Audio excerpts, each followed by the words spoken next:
Angus, Snead, Macdonald, and Library Bookstacks.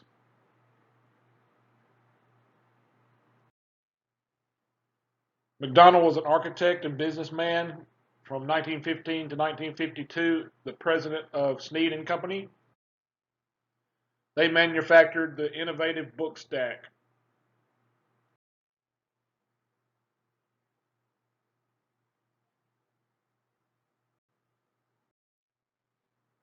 Before the invention of the Bookstack, libraries used wooden bookcases and the shelves were fixed so they can't be moved to accommodate the size of different books.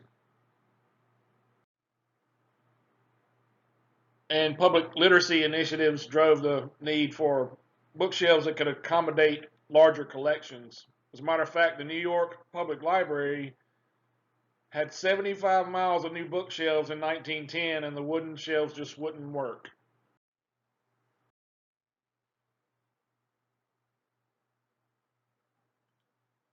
So the company that Macdonald worked for and was president of, Snead and Company, manufactured cast iron works and everything from tea kettles to spittoons.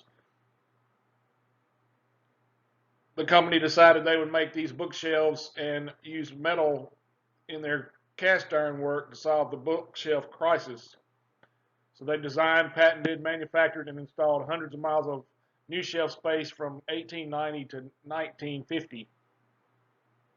And later we'll see some photographs of these book stacks in more detail.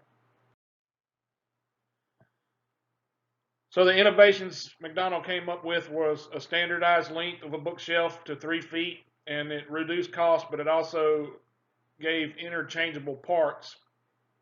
And the stack range spacing was standardized to 4 feet and 6 inches. 1930, a standardized lighting system that reflected light evenly to parts of the stacks was added. And in the 1950s, Snead and Company developed the first compact shelving units.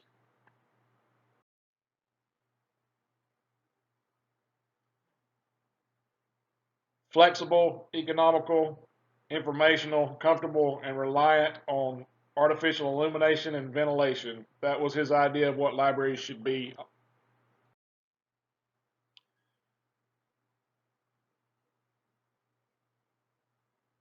And here's a photograph of a book stack. This is actually an antique that was auctioned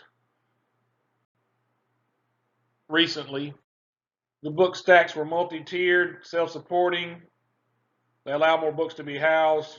They were architectural and aesthetic, also characterized by narrow aisles and closely spaced shelves.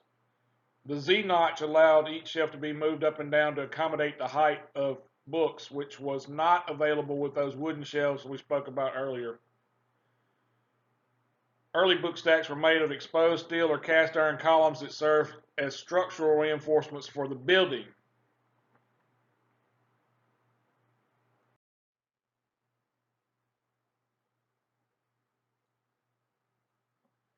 This antique shelf book stack was auctioned for over $17,000 recently.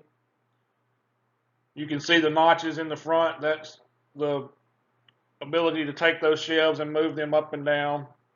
Here's Harvard University book stacks and also the main stack room at the New York Public Library. Just some up close of the cast iron work.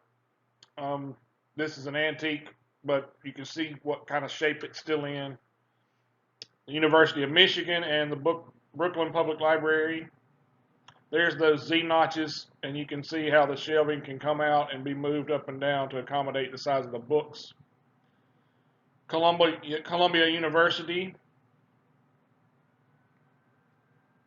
And here's some more close-up photos of the metal book stack.